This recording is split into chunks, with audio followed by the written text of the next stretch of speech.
Hello, ladies, gentlemen, and everybody else. The third week of the LEC Winter Split starts today, and I wanted to briefly remind everybody of the format as well as the stakes going into the weekend. There are 15 games left until we conclude the regular season and eliminate 2 teams until spring. That's right, we are eliminating 2 teams this weekend. So just a quick refresher as you look at this table on the screen right now. The regular season consists of all 10 teams playing a best-of-1 single round robin where the top 8 teams advance to the group stage. If you look at this table right here, the percentage values you see represent how many of the remaining 32,768 scenarios a team will automatically lock top 8 and therefore the group stage. Once we do have our seeding, which is crucially important, I'll get to that in a minute, locked in, we can draw our groups. Single press, Trevor. The group stage features a double elimination best of 3, and you can see that bracket play out here. From there, the top 4 teams will compete in our playoffs in a best of 5 series to crown the winter champion. Now, I want to talk a little bit about 2 specific teams, explain how their chances go up and down, and discuss what impact that will have for seeding. So stick with me for a moment. You can see the standings on the right-hand side, the percentage of scenarios that a team will lock in a top 8. That's what those percentages say right now.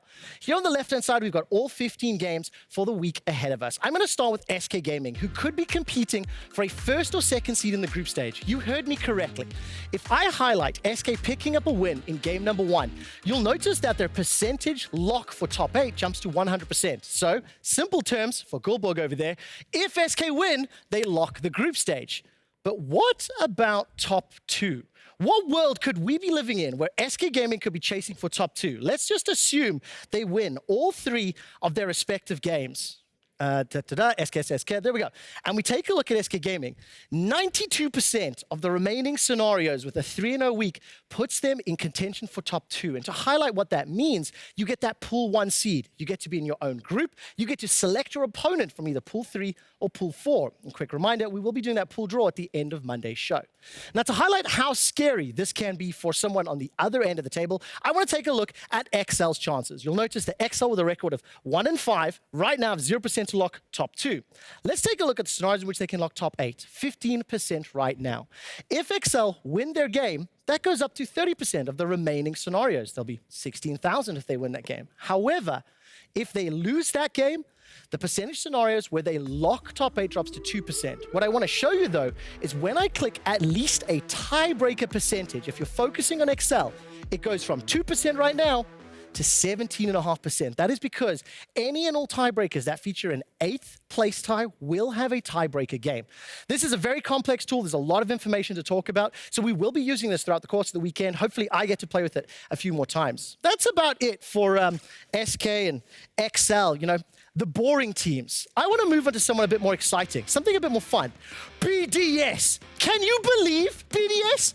Last week, this team took down Astralis. They took down Fnatic, and they took down the Mad Lions. And BDS have secured more wins in 6 days of gameplay this year than they did in the entirety of 2022. Look at this, look at this.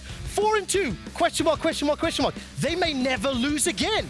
BDS may go undefeated for the year. They've shocked, stunned, surprised. They've shattered all expectations. And frankly, they are doing it in style. Bellissimo. Look at this. Carrying in the corpse of a lion.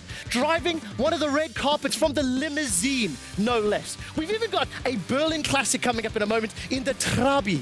Only local Germans will even know what the hell that horrible, horrible vehicle is. But there's one other thing that impresses me. When I look at this team, they don't even have to play from the stage to win. They can just sit in the van, play from the parking lot, and still take people down. But, give me my props, give me my props. Let's go, let's go, let's go. This is not all, because the man of the hour, the man of the moment, the bro taking over Summoners Rift has to be Adam and his Brolaf. But let's not forget, it's not just Olaf doing these things, it's Adam, or should I say, Chatham! What more is there to say about this guy? BDS have got some big D synergy. They are gonna win the LEC Winter Split. They are gonna win Worlds. It's BDS all day, baby. BDS for 1,000 episodes. BDS in Quickshot, running for everything. BDS are gonna take everyone down. It's BDS going all the way! Incredible. I got a bit scared here, I Can we have check? to say. BDS! BDS! Yeah, medic to the... There's reasons to be hyped. Thank you, Trevor. And maybe BDS can live up to your expectations today. That's my mentor, joined everyone, by right Goldberg there. and Namira. What was that? I got scared, but I'm also really hyped for the team. We've just simply not come to expect this from Quickshot. You know, he's never done anything like this before. I am perturbed, shocked. I mean, I get it in a way. We didn't expect anything coming from the side of BDS either, because when you look at them and SK, they surprised with the LEC last week with a 3-0 week. We could ask you at home, was it a one-week wonder, or do you think SK and BDS are the real deal? We're asking you guys at home right now. Vote now on discord.lec.gg. And guys, same question here.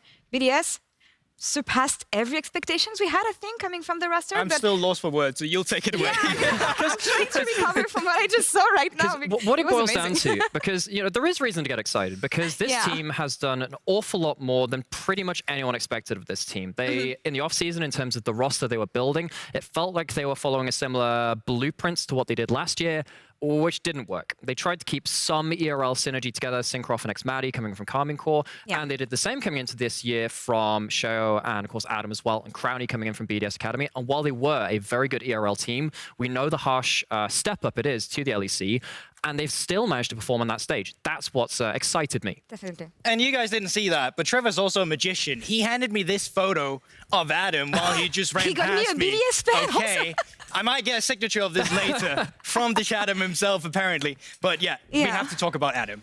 Because he was under a lot of flag, especially from the Olaf and his champion pool initially.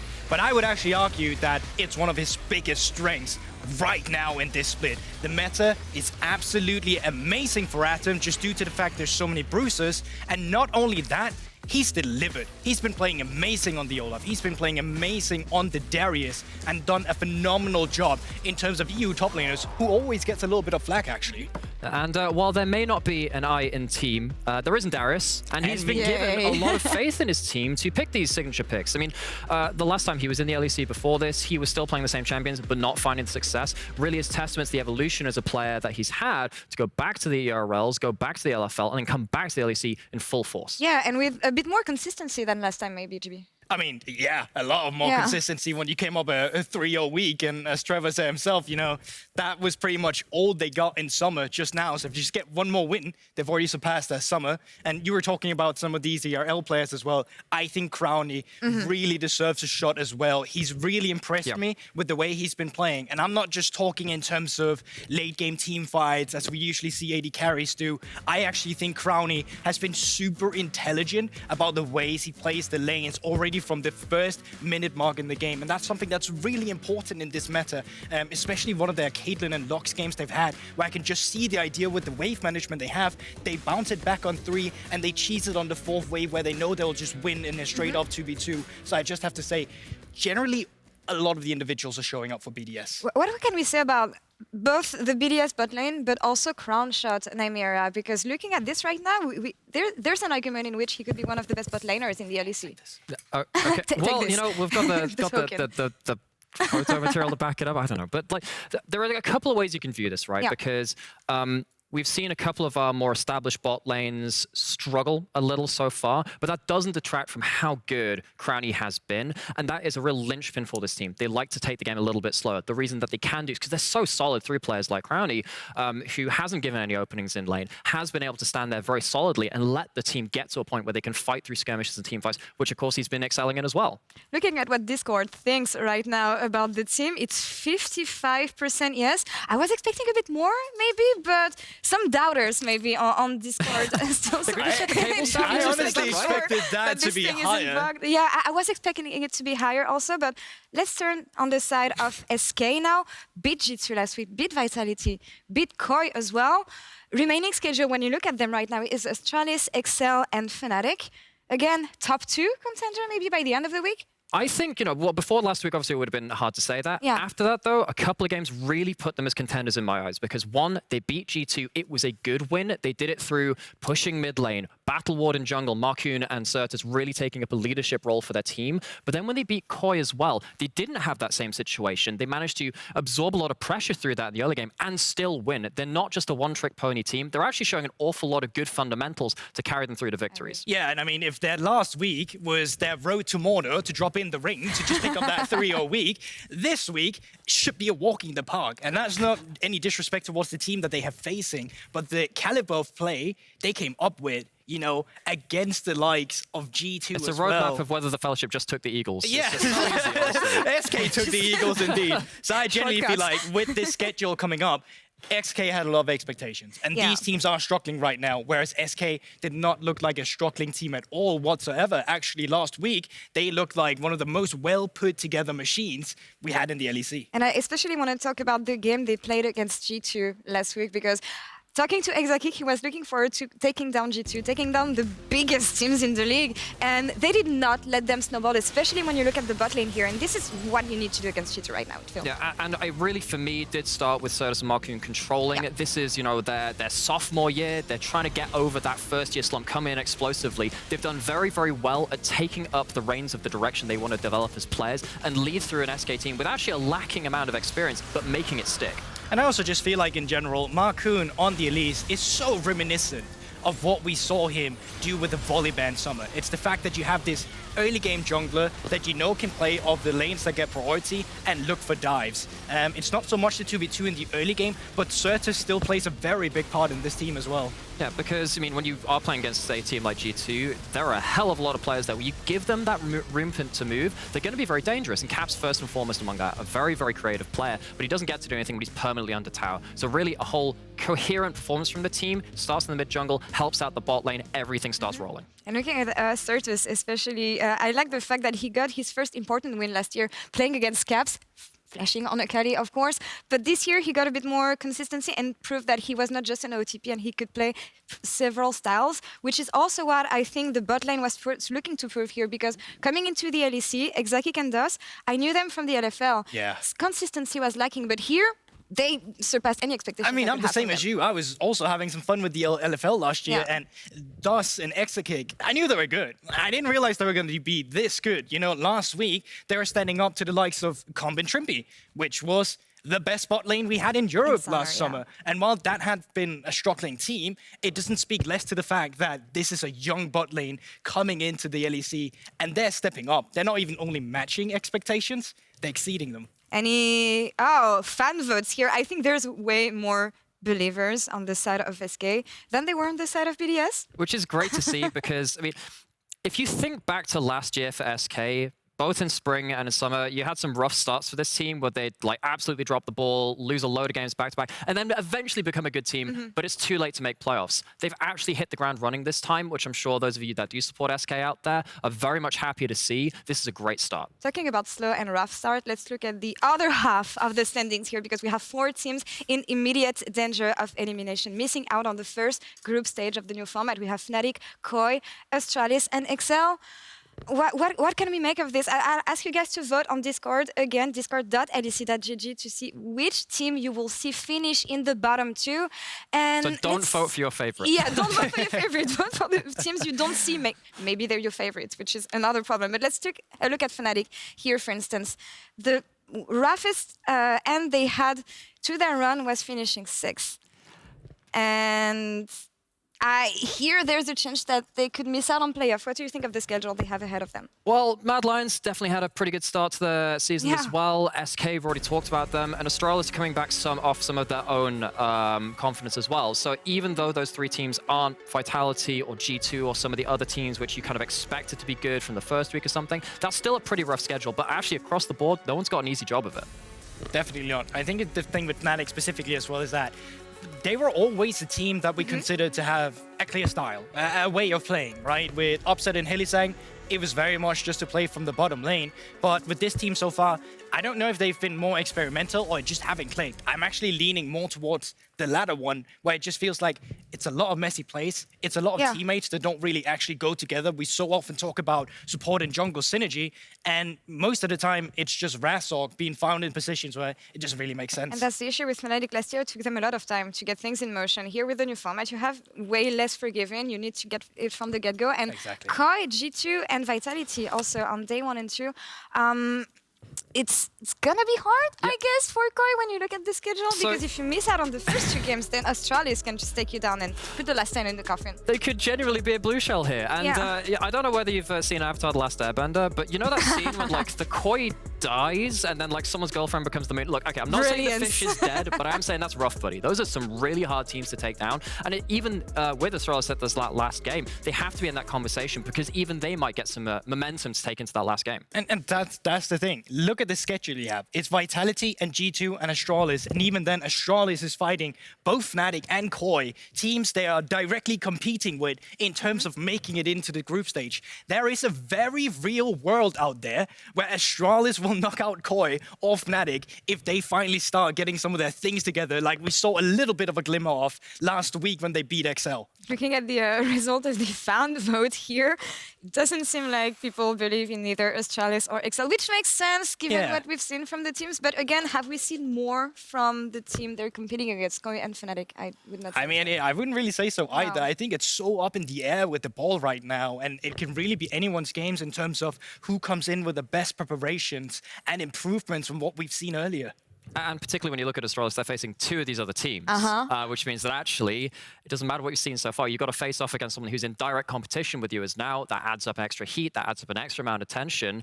And no one here is safe. Like, no one's going to be happy with this. You might have voted for one of these teams over the others. Maybe it is because of that 1-win difference. But this is not a happy place to be. No one, and especially when I think about Koi, last week, former Rogue, who won the summer finals. And as we said, last year's summer finals was turning into a fight for survival. This is the case for Koi this year as they're facing off against G2 in sport tomorrow in our LG Ultra Gear match of the week.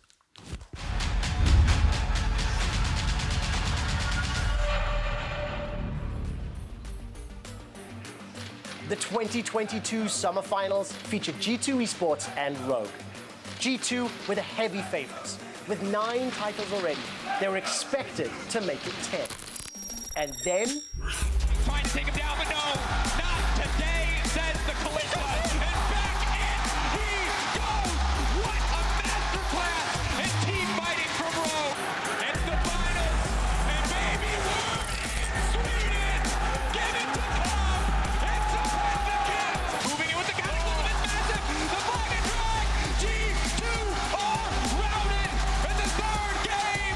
Rogue are out for blood. They will not be denied. Rogue are your champions.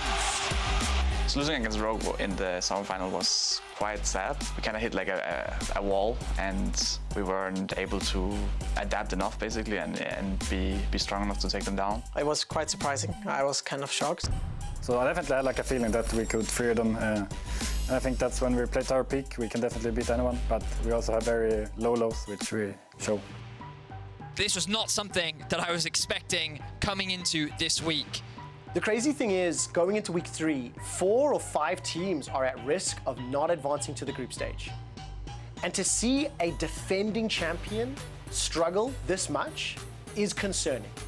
Kicking out Koi would be, I mean, great for us, right? I don't think it would be great for the league. They are good players, right? It would be nice to see them in playoffs and stuff. If we manage to be a team that, you know, just clicks like we click in Malmo, I can guarantee you that we can do many great things. G2 are the obvious favorites coming into the matchup, but if you've looked at any of the last couple of games, favorites don't mean So I feel like we're quite confident going up against Koi. While people might think that they have an assumption of how we do, that's like only one way we can play, and we have many more that we haven't gone to show yet.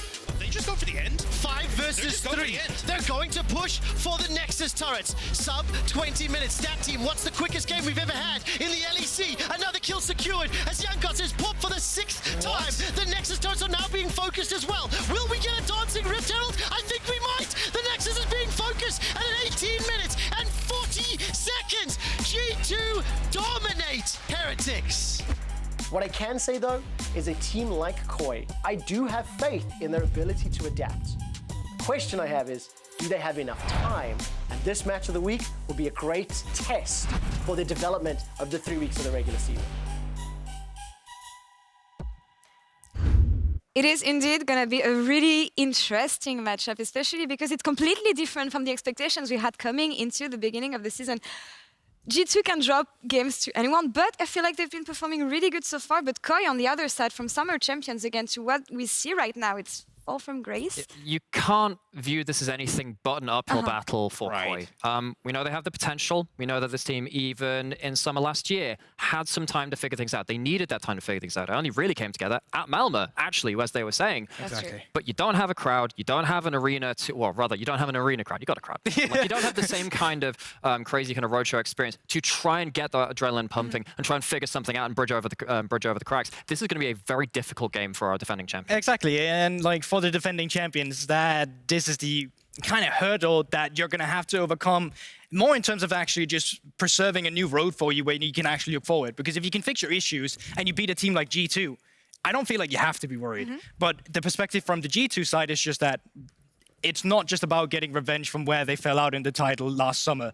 This is about finding a new way to just say, well, we want the title now. You're just a little hurdle here. We don't actually have to worry about it. And they should actually, realistically speaking, be the team that should have an easy time with this. And on top of this, when you look at the matchup, especially Hans Sama versus Kampf, Hans used to play for former Rogue, now playing with G2. And when I look at who's struggling the most right now within Koi, I want to point out the bot lane maybe especially. So you want to prove the old guy that you're right being the new guy in this team, if you know what I mean. It reminds me of something that Perk said a while ago in terms of we're not just here to win, we're here to traumatize. Yeah, and that's the kind of game which I look at this, like old player versus their old team trying to really stamp their authority coming back into the league. I'm not just here to win, I'm here to ruin somebody's day. That's kind of what's been happened here. But me taking up to the studio. I think it's really interesting because Kant last year was the best AD carry in the league, and Hans already 3 weeks into winter now is being deemed the best AD carry. So it's not only just the fact that, oh, it's my former teammate as well, it's kind of just the title as well in terms of who's actually the best bot laner. And right now, every single mark points towards Hans Sama. And all this plus everything that's at stake for Rogue, given the rough start they had, it's going to be a banger matchup. But today, we're kicking off the day with Astralis versus SK Gaming, with SK looking in a spot with a single win. We talked about this, they've been playing so well. Let's take a look at Astralis first. Grabbed their first win of the season last week. How did they do it against Excel? So I think they had some consistencies to work around, particularly about bot lane, but where things really changed for them and gave them the foothold to take their first win was solo laners finally stepping up and particularly finding something in team fights. Finn's Nars, Dale's flanks on the Silas as well. Particularly this play, I looked at this live, I was like, holy, this guy might have just won the game off of a really pinpoint flank into multiple people, really executing when it counted for the first time this split. And I also just feel like Astralis finally made it so much easier for themselves. So many times I feel like we saw 2 wacky drafts that fit an individual playstyle, but this is not solo queue, this is competitive. And finally, it was just, all right, we actually have a good team fighting composition. We have people back on comfort as well. Even if our bot lane is not the one, or even when our bot lane is winning, the rest of the map finally starting doing so as well. We saw Finn solo kill. I think it's going to be hard for Astralis to replicate what they had happened before. But hey, you just need one win to finally get that positive reinforcement going. Maybe it's the momentum they needed picking up this win against Excel. Exactly. I don't think you can count that out because particularly when you've got teams who, you know, it is such a short regular season. Like, you don't have a time to really iterate that much. If you don't hit things right in the first couple of weeks, you're in big trouble. And of course, Astralis are in that spot. Getting one thing, though, one win, means they're not out of the running just yet. Yeah, and looking at the bot lane matchup especially, I want to take my eyes on Kobe versus Exakik, the young ones versus the old ones. And here, we saw Exakik taking down every veteran so far in the LEC on the bot lane, and maybe Kobe is the next name he has on the list. There is no disputing the fact that the SK bot lane right now is looking incredibly scary. But I also think from the Kobe standpoint, he's actually back to a form that I have not personally seen him in ever since, you know, before he joined TSM, where he was kind of having his prime moment. So it feels like if you have to focus on a matchup today where it's actually really really competitive, then it would have to be the bot side. And I think there's a lot of pressure on each bot laner here to get that extra avenue of finding that spear of attack. Yeah, I do think in last summer, I think particularly Kobe and Jonghyun had some bright moments. It's just whether they could capitalize on it. And they're going to have to do that again today against, this is the most tenured AD carry alongside Patrick in the LEC. This guy's the new kid on the block. Time to put up or shut up. Yeah, and a kid who has stuff to prove, apparently. But before we get into the game, we heard from Kobe, who's standing with trouble. Take it away. Thank you very much, Laura. And Kobe, thank you so much for joining me right before your first game for the last week of the regular split, if you will. Tell me a little bit about the atmosphere behind the team right now that you guys managed to get your first victory last week. Atmosphere has been very up and down, I would say. It started well and it went kind of downhill a lot, I think, until we got that one win, then it got up again. But I wouldn't say we're at the highest point still. This week is just, it's going to be difficult, but also very doable. We need to win 2 or 3 games. And if not, then split is over for us. So I don't think there's too much pressure. I think we're way better than what we showed in the games, but we're just going to try our best and see what happens. Last week, I spoke to Dayor about this as well. How do you guys step up on stage after a 0-3 week and how do you treat it? And he said, you know what, I treat it with much less pressure, as if it's a scrim or as if it's a solo queue game. Does the same thing apply to you? Yeah, I think I'm used to it by this time because I played for a lot of years and it's very natural for me to play on stage. But when you get new players and honestly a new team as well, the team needs to play some games to get on the same page and get in the groove of playing. So I think we're just really slow with that because, we started really early practicing and it was going well. But then official games hit and the stage games are just different than the scrims usually. So that's what we still need some time to adjust to. Talking about new players, Jonghyun joined you last year, and you said last year that you had a little bit of a communication barrier issue. Has that been resolved by now? I think so, yeah. We're communicating really well, outside of game mostly, because I think in game it was always a lot easier. But now outside of game, he's a lot easier to talk to. He's a really smart guy. If I'm looking for information on anything about the game, I just go to Jong and ask. He's like Wikipedia almost. So I don't need to search it online. He knows everything. All right, glad to see you guys have got your communication together. One last question for you, Kobe. There's a lot of hungry, fiery AD carries coming in from the ERLs. And as somebody who has pretty much, what we say in Greek is eaten Europe with a spoon. Basically, you face pretty much everyone and everything. How do you see them coming into the scene, for example, Exakick? For me, Exakick is the most exciting rookie AD coming in because he has insane potential, I think. And I honestly expected him to do kind of worse in the beginning, but it seems he's figured out how to play on stage already. So, he's had a lot of good games. So I'm excited to play against him.